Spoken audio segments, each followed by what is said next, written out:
Nebuchadnezzar of Babylon came to Jerusalem and besieged it. In time Jehovah gave King Jehoiakim of Judah into his hand, along with some of the utensils of the house of the true God. And he brought them to the land. Of Shinar, to the house of his God. He placed the utensils in the treasury of his God. Then the king ordered Ashpenaz, his chief court official, to bring some of the Israelites, including those of royal and noble descent.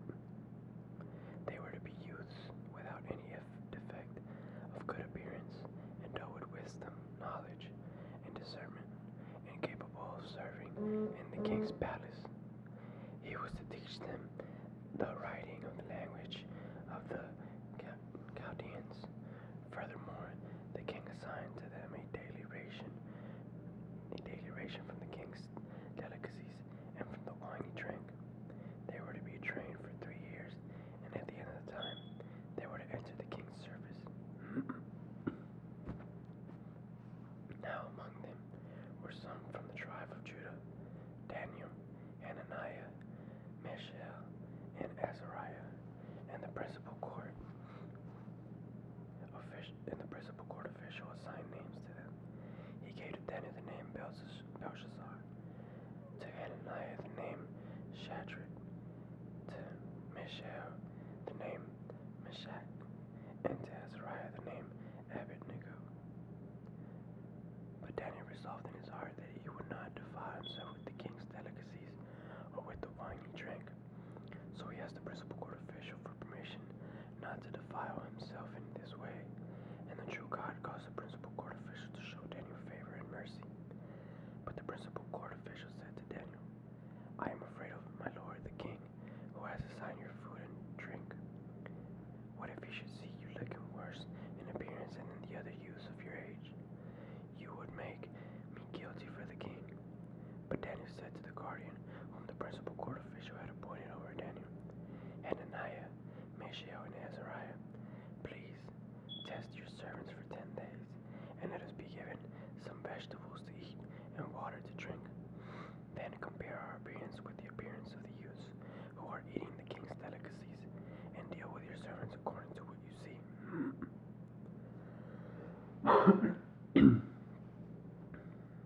So he agreed to their proposal and tested them for 10 days. At the end of 10 days, their appearance was better and healthier than all the youths who were eating the king's delicacies. So the guardian would take away their delicacies and their wine and give them vegetables. And the true God gave these 4 youths knowledge and insight into every kind of writing and wisdom. And Daniel was given understanding in all sorts of visions and dreams. At the end of the time, the king had specified to bring them in. The principal court official brought them in before Nebuchadnezzar. When the king spoke with them, no one in the entire group was found to be like Daniel, Hananiah, Mishael, and Azariah, and they continued to serve before the king in every matter requiring wisdom and understanding that the king would ask them about. He found them 10 times better than all the magic practicing priests and the conjurers in his entire realm.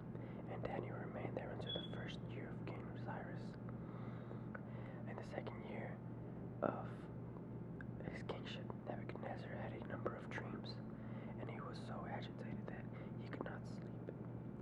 So the king gave the order to summon the magic practicing priests, the conjurers, the sorcerers, and the Chaldeans, and tell the king his dreams. So they came in and stood before the king. Then the king said to them, I have had a dream, and I am agitated because I want to know what I dreamed. The Chaldeans replied to the king in the Aramaic language, O king, may you live on forever. Relate your dream to your servants, and we will tell the interpretation.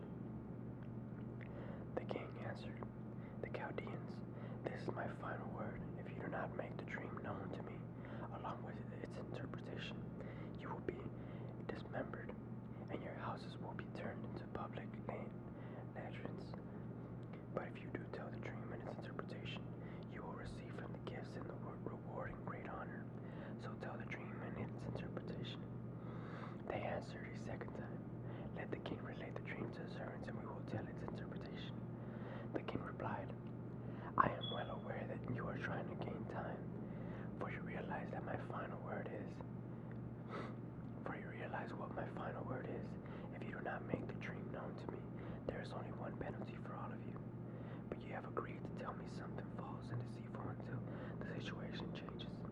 So tell me the dream, and I will know that you can explain its interpretation. The Chaldeans answered the king, there is not a man on earth who is able to do what the king demands. For no great king or governor has such a thing of any magic practicing priest or conjurers or Chaldean. What the king is asking is difficult, and no one exists who can tell the king this except the gods, who do not dwell among mortals. At this, the king flew into a violent rage and gave the order to destroy all the wise men of Babylon. When the order was issued and the wise men were about to be killed, they also looked for Daniel and his companions to put them to death. At the time, Daniel discreetly and cautiously spoke to Arioch, the chief of the king's bodyguard, who had gone out to kill the wise men of Babylon. He asked Arioch, the officer of the king, why is there such a harsh order from the king? Then Arioch informed Daniel about the matter. So Daniel went in and asked the king to grant him time to tell the interpretation to the king.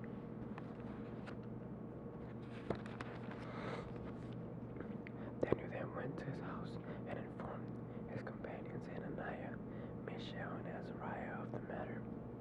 He asked them to pray for mercy from the God of heaven concerning the secret, so that Daniel and his companions would not be destroyed along with the rest of the wise men of Babylon. Then the secret was revealed to Daniel in a vision at night. So Daniel praised the God of heaven. Daniel declared, let the name of God be praised for all eternity, for wisdom and mightiness are his alone. He changes times and seasons, removes kings, and sets up kings, gives wisdom to the wise and acknowledges those with discernment. He reveals the deep things and the hidden things. He knows what is in the darkness, and with him the light dwells. To you, O God of my forefathers, I offer thanks and praise because you have given me wisdom and power. And now you have made known to me what we requested of you. You have made known to us the concern of the king.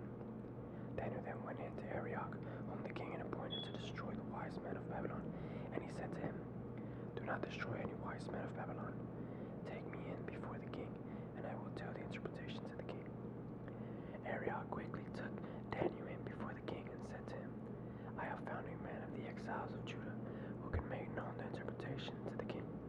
The king said to Daniel, whose name is Belteshazzar, can you really make known to me the dream that I saw and its interpretation?